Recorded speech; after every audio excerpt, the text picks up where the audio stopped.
guys, I'm Phoebe, and you'll never guess where I lived last year. In a secret cupboard in the girls' bathroom. Yes, really. Last summer my parents split up, and it was awful. I went to live with my dad in his new apartment. It was dirty and messy, and there was never any food in the fridge. One day we had an argument, and he told me that if I didn't like his apartment, then I could get out, so I moved in with my mom instead. But she was living with her new boyfriend in his house. It was okay at first, but soon he started bossing me around like he was my dad. The worst thing was my mom wouldn't back me up.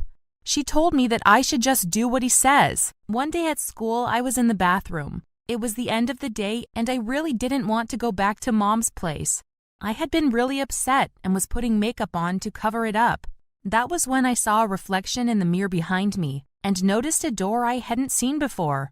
I turned around and opened the door. It was an empty cleaning cupboard. It was about the size of a couple of toilet cubicles. I noticed a key hanging inside. The key locked the door. I was curious, so I stepped closer to check it out. But then someone came in and I had to hide fast. So I got inside and hid. A couple of girls came in and no one noticed that I was inside. Then I got an idea. What if I didn't go home that night? I could stay in the cupboard.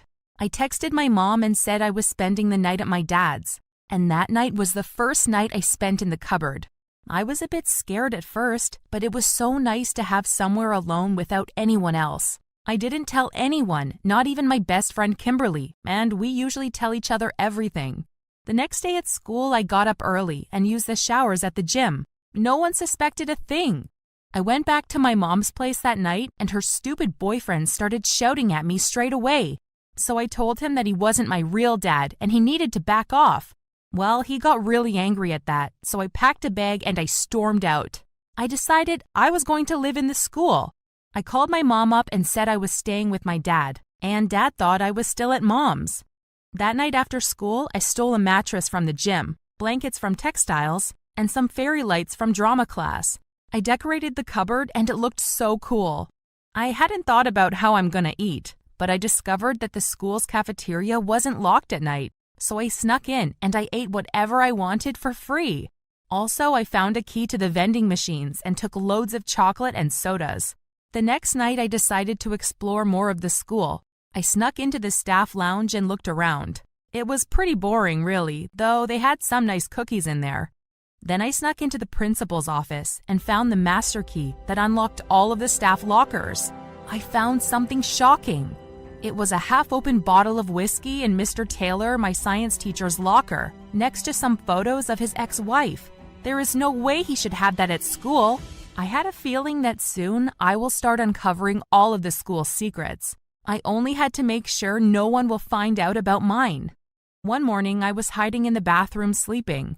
I woke up really late to the sound of voices in the bathroom. It was two girls from my class, Sophie and Grace. They were talking about a party they had been to the night before. Sophie said that their friend Jen had been showing off the whole night and flirting with all the boys. Jen has really long blonde hair and is one of the most gorgeous girls in this school, but she is so nice. I really doubted she had done anything wrong. I think they were just jealous. Sophie and Grace talked more. Sophie was saying she had done something horrible to get revenge on Jen. But then they started whispering and I missed what they said. Once they left, I got dressed and snuck out of my secret cupboard. Later on, I skipped a couple of classes and decided to go back into the cupboard and see if I could hear more conversations.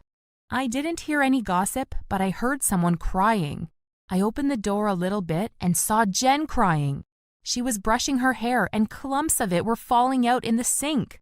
I realized what Sophie and Grace had done. They had found a way of making her hair fall out. When they left, I heard more people coming into the bathroom, and I heard more voices. I realized it was boys talking. I froze. Why were there boys in the girls' toilets? Then I realized that the noise wasn't coming from the girls' toilets, it was coming from the other wall. I put my ear against the wall and listened. I could hear Matt talking to his friends. Matt is just the most gorgeous guy I have ever seen, and I had been wanting to ask him out for ages, but I'd been too shy. I could hear him talking about a girl he liked, and how he hoped that she would ask him out. His friends said to him, why didn't he ask the girl out first? but he said he wasn't sure if she wanted to go with him or not, so was hoping she would ask him. My heart literally skipped some beats. He must have been talking about me.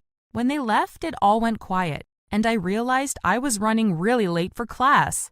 It was science, and Mr. Taylor was not happy with me. He gave me detention for being late. I didn't care, though. It wasn't like I had anywhere else to be. But he could tell that I wasn't bothered, so he started picking on me and mocking me in front of the whole class. I went and I cried in the cupboard. Then I heard Kimberly come in with another girl. They were talking about Matt. Kimberly was saying how she was going to ask him out. I was crushed. I wanted to go out with him, not her. I had to do something to get the upper hand, and I needed to come up with a plan. After school, I had detention, and Mr. Taylor was being so mean to me again. I had no idea why he kept picking on me, but I knew I needed to get my revenge on him. But I had bigger problems to worry about. I had a maths exam the next day, and I had done no revision at all.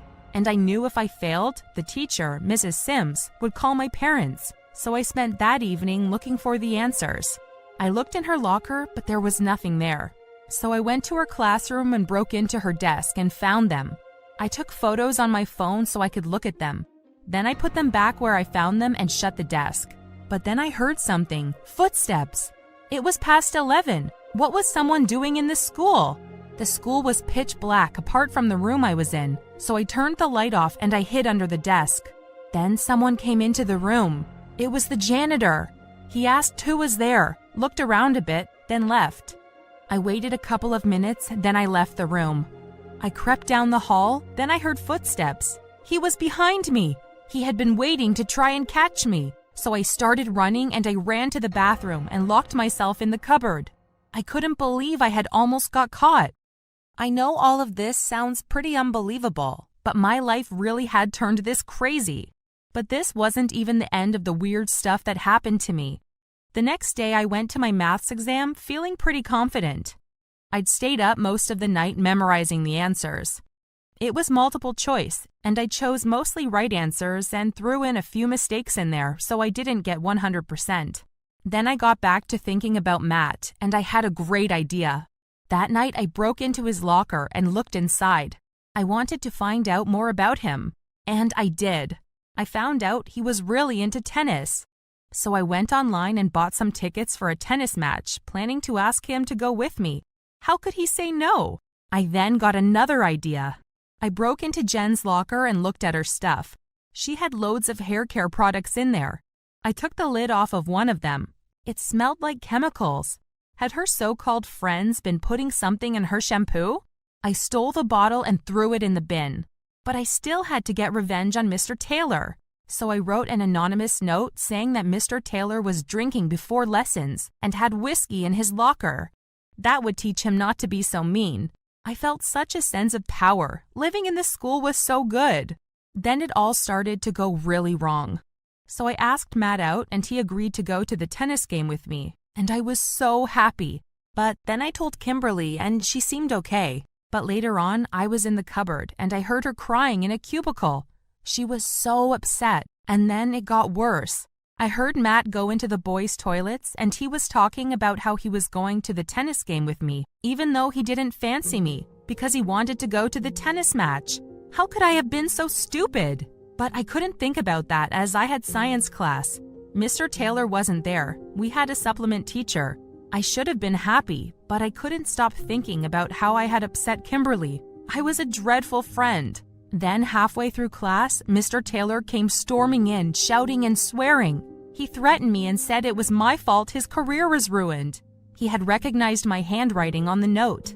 Some other teachers came in and dragged him out. I'm not going to lie, it was all a little scary. Then I got called into the principal's office. I felt relieved. Perhaps he was going to say well done for helping him get rid of a bad teacher. But when I sat down, he did not seem happy. He told me that the janitor had reported seeing me at school late one night. The principal had decided not to ask me about it, but to keep an eye on me instead. It turns out that there were CCTV cameras at the school I hadn't seen. He had seen me breaking into Matt's and Sophie's lockers and going into the principal's lounge. He asked me how I had got onto school premises at night, but I just kept quiet. Like I was going to tell him that. Then he put something onto the desk. It was my answer sheet from the maths test a few days ago. He said that Mrs. Sims had reported me for cheating. I was so shocked I had got caught. I had been so careful. He told me that I had got such a bad mark that Mrs. Sims had thought something wasn't right. She had checked my answers, and it turned out I had selected the answers to a different test. I had stolen the wrong exam. As it was a multiple choice exam, I had just assumed it was the correct one, and I was so wrong. Then he told me the worst thing. He had called the police as my breaking and entering counted as a criminal act. And he had called my mom and dad, and they were on their way. So I did the only thing I could think of. I ran. I went to my secret cupboard and locked myself in. I could hear loads of people searching for me, but no one found me. Luckily, I had food and drink, so I hid in the cupboard for a few hours. When it was nighttime, I snuck out. The school was empty, but what was I going to do? There was no way that I was going to end up living with my parents again. So I decided to run away. I packed a bag with my few belongings and I left the school. Then I hitchhiked to a town that was hundreds of miles away, a place where no one would know me. I spent the night on the street, sleeping in a shop doorway like a homeless person. It was cold, dark, and scary. Then I realized I was a homeless person, and I was to blame. I couldn't live like this. So the next day I went to a police station and handed myself in. Luckily, I was let off with a warning. They were more concerned about reuniting me with my mom. That was last summer, and now I'm back living with my mom. She split up with her boyfriend, and now she's living in a really small apartment. My room is tiny. It's no bigger than the cupboard I was sleeping in at school. I miss that cupboard sometimes.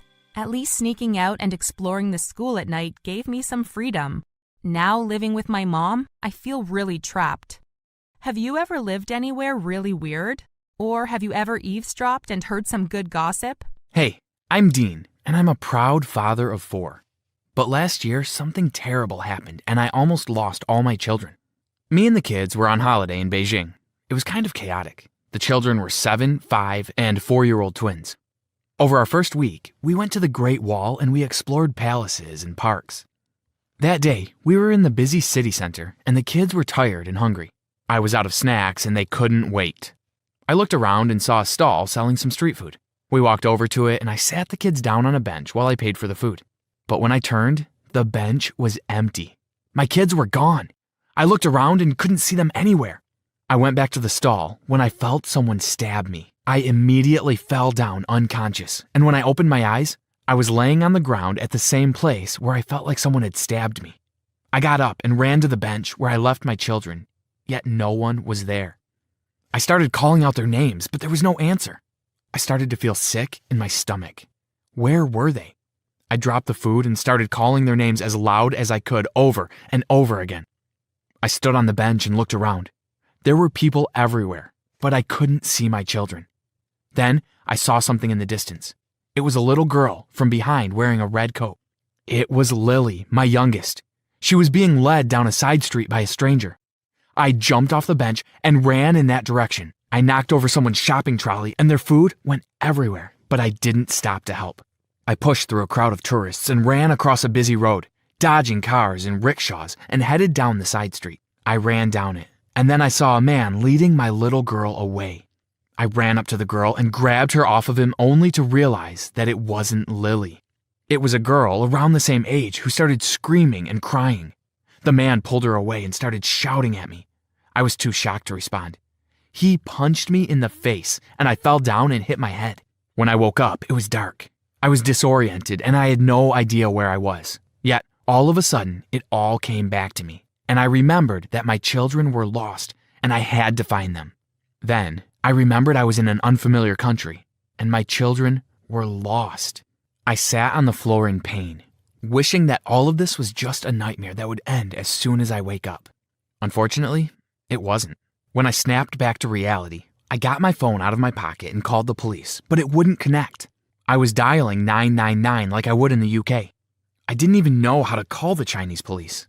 I ran back into the city center, found a public security station, and went in. I was shouting and crying at the same time, and the worst thing was that they didn't understand what I was saying. Eventually, I was taken into an interview room and left there. I was anxiously waiting for someone to come and speak to me. I waited for a long time, however, no one came. I went to the door and was locked in. Minutes felt like hours. I was extremely nervous and I began to lose my mind until someone finally opened the door. It was a policeman and a translator. I explained to them what had happened. I was asked for a description of the children, so I gave them lots of photos from my phone to help them with their search. And that was it. They told me to go. I went back to the hotel alone. It was now the middle of the night, too late for me to go and look for them. And it was too late for me to call their mom and tell her what had happened. You see, their mom was due to fly out and meet us in 2 days. She was so proud of me taking the children abroad by myself, and I had failed her. The next day, I tried to call her, but it went straight to voicemail. I couldn't tell her what had happened in a message, so I just asked her to call me back. Then I had a thought. I remembered that Sue's sister, 𝗕𝗚𝗚, was living in Beijing and works at a bank. I sent her a message and told her she had to meet me. We met for coffee that morning, but I was too scared to drink. As soon as I saw her, I burst into tears and told her what had happened. She was looking forward to seeing the children. She was surprised and upset at the same time, yet she promised to help. She took the day off work in order to help me find them. We went back to the square with photos and spoke to as many people as possible about the disappearance. Having her there to translate was a great help, but no one had seen them. We went to the police together and they said that they were doing all that they could. And the best thing I could do was to consult with the British Embassy and make sure that I could be contacted if needed. That night, Sue called me. Breaking the news to her was the hardest thing I had ever done. She was understandably very upset. She told me that she was going to fly out as soon as possible. 48 hours passed since I lost them. I felt helpless. I wasn't able to think, eat, or sleep. I just wanted to make sure that my kids were okay and nothing bad had happened. 𝗕𝗚𝗚 was off work still and helping me. She went to the airport and spoke to security there. I went to the British Embassy immediately so I could get some help. I went to the first person I saw in front of me begging for help. I started telling him that I had lost my children and I didn't know what to do. The man asked me to calm down and breathe so they could understand what really happened. He talked to someone over the phone and he led me to a room to wait. Suddenly, 2 policemen came in saying, "Dean, you are under arrest in charge of kidnapping your children." I was in shock and I started screaming, "That's nonsense! I came to report their absence and you arrest me instead? Why was I being treated so badly?" A British official came into the room and sat me down. He explained to me that Sue had reported my children missing that morning and had accused me of kidnapping them.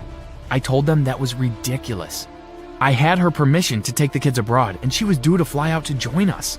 To my surprise, I figured out that she told the officer we were separated and she had been kicked out of the family home, forcing her to return to work. She had no idea I was taking the children abroad and was worried about their safety. That was when I really freaked out. I knew that something had happened and I had to find my children. I went running to the door, but I was stopped by the policeman who started shouting at me in Chinese. Soon, there were other policemen restraining me. The next week, I was sent back to the UK where I was placed in a flat, on bail waiting trial for kidnapping. No one would believe that I was the victim and my children had been taken from me. Sue was interviewed on TV crying for her children to be returned to her. And I couldn't leave the flat as I was so scared that I was going to be shouted at, or worse, attacked. Every day was hard. I kept wondering if the children had forgotten about me. I was there for weeks and weeks, just with my own thoughts. How much had the children changed? Were they safe? Were they even... No, I didn't want to think about that. I was powerless to do anything. I couldn't contact Sue, but I felt so betrayed by her. Why had she reported that I had taken our children? We were happily married, or so I had thought. Maybe she was just as scared as I was. I sat there all alone, when suddenly, I thought I saw things moving. But when I stood up to check if what I saw was real, actually there was nothing. I was sure stuff moved in the reflection of the mirrors, but no one was there. I also heard my name, or weird, unclear voice. I don't know, I'm not sure. The whole thing made me paranoid. I was so worried, so I looked up the symptoms on the internet, and I figured out that these are examples of hallucinations. I was hallucinating. Maybe after all, I am a bad father. Sue was right. She did the right thing by reporting me. Thoughts kept revolving in my head. I was losing my mind. I couldn't take it anymore. I kept on blaming myself for not being responsible enough and losing my own children. I deserved everything that was happening to me. I freaked out and doubted myself. I think I have a problem. A mental problem. Yes, I am mentally ill. I kidnapped my own children. Then I cried and I screamed. I kidnapped my children, but I don't remember where they are. My head was about to blow. Sue knew everything. That is why she reported me. I thought I should see her. I have to go and ask for an explanation. I was feeling suffocated. I wanted to know what had happened to me. So I called the police and asked to go home because I needed to bring some personal stuff from there. They sent 2 officers that drove me to my house. I arrived there handcuffed in a police car. And when I got out of it, people were staring. My neighbors were looking through their windows. Everyone was pointing and whispering. I even heard some of them cursing me for kidnapping my own children. I felt ashamed, disgraced of myself. On my way upstairs, I was thinking of giving up and admitting everything to the police to make things better. I'm ready to go to jail if my children will return safely to their mother. But first, I had to talk to Sue. When I got into our house, I remembered all the good things, our happy memories together. I kept on imagining their presence and hearing their voices. The officers were waiting in front of the door, and they made sure that I wouldn't get near Sue because I'm not allowed to talk to her. But I have to. So I went to the room and pretended that I was packing some stuff. And then I sneaked out, carefully looking for her. I saw her standing in the corridor. I approached her quietly, but then I heard her talking on the phone. I hid behind the shoe cabinet and accidentally heard the conversation she was having. My jaw dropped. My wife was cheating on me. She was talking to someone named James, and she said, "James, baby, don't worry. It's all going to end soon, and we're going to be together." I was completely taken aback. I was bursting with fury, yet I had to stay calm and think of a rational solution to get myself out of this mess. On the other hand, I couldn't blame her. Her husband is mentally ill and kidnapped her children. I mean, she deserves to be happy. On my way home, I was in complete shock. I couldn't sleep. I kept on tossing and turning all night. I figured out a lot of surprising things in one day, and I decided that I should see a doctor. I talked to the police. I didn't confess yet, but I told them that all of this mess is driving me crazy, and I have the right to see a doctor. And so, I set an appointment at a psychiatrics clinic. Police officers came and drove me there. But for privacy, I went to the doctor's room alone. It was a doctor that worked with my wife a long time ago after she had our first kid. So I was talking to the doctor about what really happened to me. During our conversation, he had to leave the room for a while, so I sat there looking around, when I suddenly saw a file on his desk with my wife's full name on it. The file was kind of hidden, but I'm sure it was my wife's name. I was surprised, and curiosity drove me insane, so I stole the file. The paper stated that my wife was diagnosed with dissociative identity disorder, a rare condition where a person can have 2 or more personalities present in the body. What have I done to deserve all this? Why is this happening to me? I tried to calm down and think reasonably. I finally decided to call the police and tell them everything since I couldn't do anything without supervision. The police started to investigate the case and found out that my wife really suffers from DID disorder.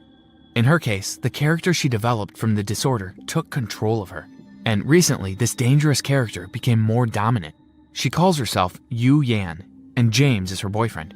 She kidnapped the children and planned to accuse me in order to get rid of Sue's family and to live with her boyfriend without our existence. The whole story was mind-blowing. We were happy together. We were supposed to be on a holiday and have fun. I ended up without a wife and children. Fortunately, something good finally happened, and I found my children. They returned home safe. They were at James's place, and luckily, he didn't harm them. Sue/Yu Yan, I don't know what to call her, and James both got caught. Sue is receiving treatment at a mental hospital, and James is in jail. Though I have my children back, and thank God they're okay, I'm trying to understand what had happened. I just can't get over it. And the thing that bothers me the most is that I can't decide whether she is guilty or not. Should I visit her? Should I let our children see her? What should I do?